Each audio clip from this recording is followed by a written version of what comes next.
acción ante eso.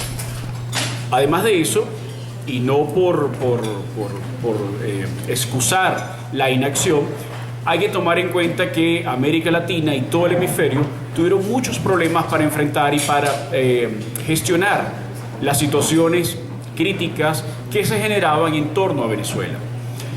Esto lo podemos ver claramente en el caso de cómo Mercosur, cómo la OEA, cómo la UNASUR, en momentos determinados actuaron en contra de acciones que minaban la institucionalidad, o que se presuponía que minaban la institucionalidad en países como Paraguay o la misma Honduras.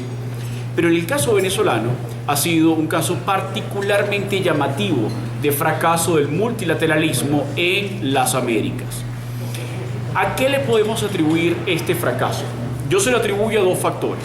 El primer factor es un factor ideológico y tiene que ver con, de cierto punto, la cooptación ideológica que mantuvo el gobierno venezolano a través de sus distintos canales, distintas relaciones, en el marco de esa red del socialismo del siglo XXI. Pero hay un segundo factor que es estructural y que tiene que ver particularmente con la naturaleza de la economía política venezolana, y es el hecho de ser un petroestado. Los petroestados tienen, entre otras características, un rasgo muy particular, y es que las capacidades de influencia diplomática de los petroestados son monumentalmente desproporcionadas con respecto a las capacidades reales del país. Es por eso que muchos petroestados actúan a veces de una forma maximalista en el sistema internacional, mucho más allá de sus capacidades, mucho más allá del volumen de su población, mucho más allá de sus capacidades militares efectivas, porque tienen un músculo financiero que no depende de la sociedad y que los gobernantes pueden usar de forma discrecional, ejecutiva.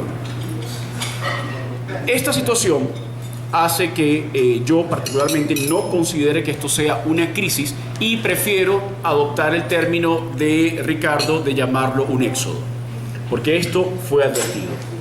Ahora bien, en 2015 yo viví en Alemania y fui testigo de aquella crisis de migrantes que tenía que ver directamente, entre otros conflictos, con la guerra civil en Siria. Ese conflicto no se había securitizado hasta los momentos para Europa. No era un problema directamente de seguridad, sino un problema humanitario. Y visto como un problema humanitario, entonces, la señora Angela Merkel, tratando de apuntalar su liderazgo regional, intentó de algún modo generar una política de recepción de estos migrantes, de estos refugiados en este caso, que llegaron a ser 800.000, y era un número escandaloso para un país de 80 millones de habitantes con un nivel de vida muy alto como es Alemania. Era escandaloso y se decía que era muy difícil absorber a esta población. Y naturalmente que hay unas consideraciones que hay que hacer, consideraciones de carácter cultural, por ejemplo. Pero en aquel momento se veía verdaderamente como un problema inmanejable para Alemania, aún siendo Alemania la potencia que es. De allí que la señora Merkel haya iniciado un proceso a partir del cual trató de algún modo de distribuir a los refugiados. Y la respuesta de Europa fue no.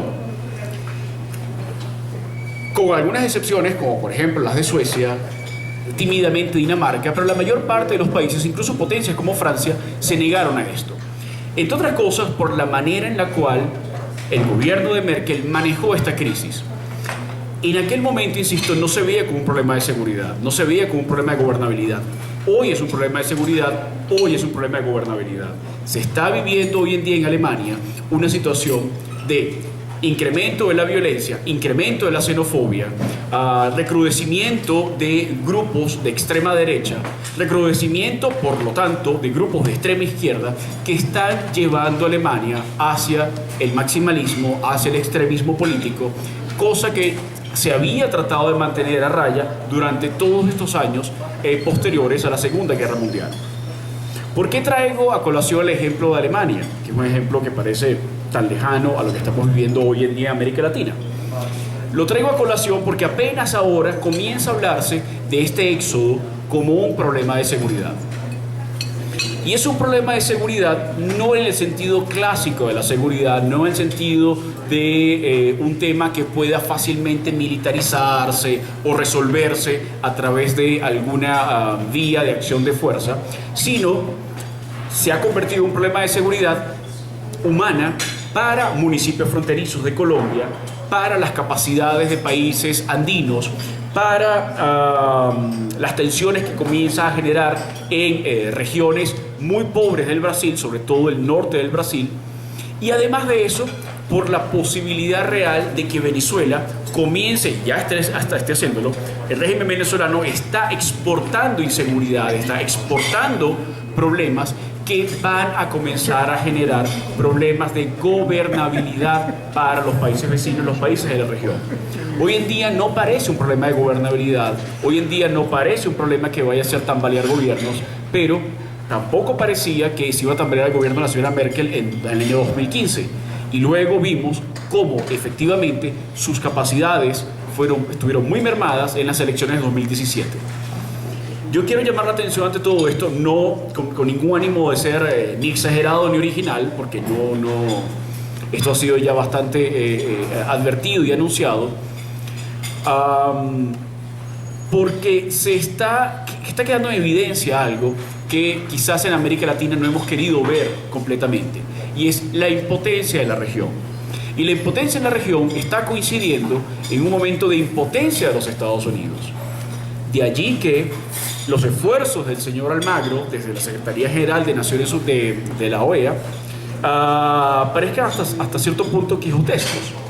Hay sí un interés por parte de países muy concretos, de gobiernos muy en concreto, y últimamente, en la última reunión, en la reunión del 3 y 4 de septiembre, en donde se trata de generar un mecanismo ad hoc para acoger a estos venezolanos, queda en evidencia entonces que la capacidad institucional de América Latina no existe. Hemos creado en el último medio siglo, o poco más, una serie de instituciones regionales que no están dando respuesta a este problema y no dieron respuestas a las causas del problema en el pasado. Esto debe llevarnos a una reflexión muy importante, y esta reflexión tiene que ver con el diseño de una institucionalidad que realmente represente y sirva para los intereses de América Latina. América Latina creó una serie de instituciones en el marco de la Guerra Fría que hoy en día no están acopladas a las necesidades reales que está viviendo la región. Adicionalmente a ello, tenemos que asumir que efectivamente los Estados Unidos ya no tienen la presencia que tenía en el pasado. No por un declive o la decadencia de sus capacidades, como a algunos les gustaría pensar, sino porque los Estados Unidos está confrontando sus propios problemas de polarización y crispación política. En este momento podríamos estar ante la presencia de un gobierno que pueda perder gobernabilidad en cualquier instante. Estamos ante el surgimiento de oposiciones muy fuertes dentro de los Estados Unidos, y los temas latinoamericanos están pasando a un segundo y tercer orden en la agenda de los Estados Unidos. Esto no es nuevo, pero nos está llegando en un momento en el cual estamos afrontando la mayor migración, el mayor éxodo en la historia del hemisferio occidental, y uno de los mayores en la historia moderna de la humanidad.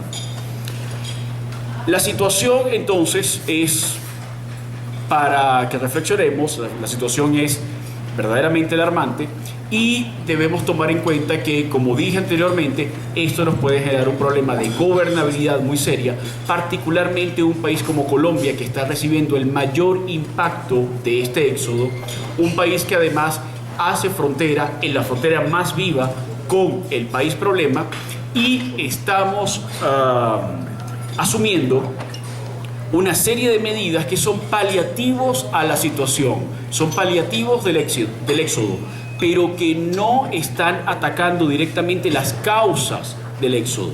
Y nadie quiere hablar de las causas del éxodo.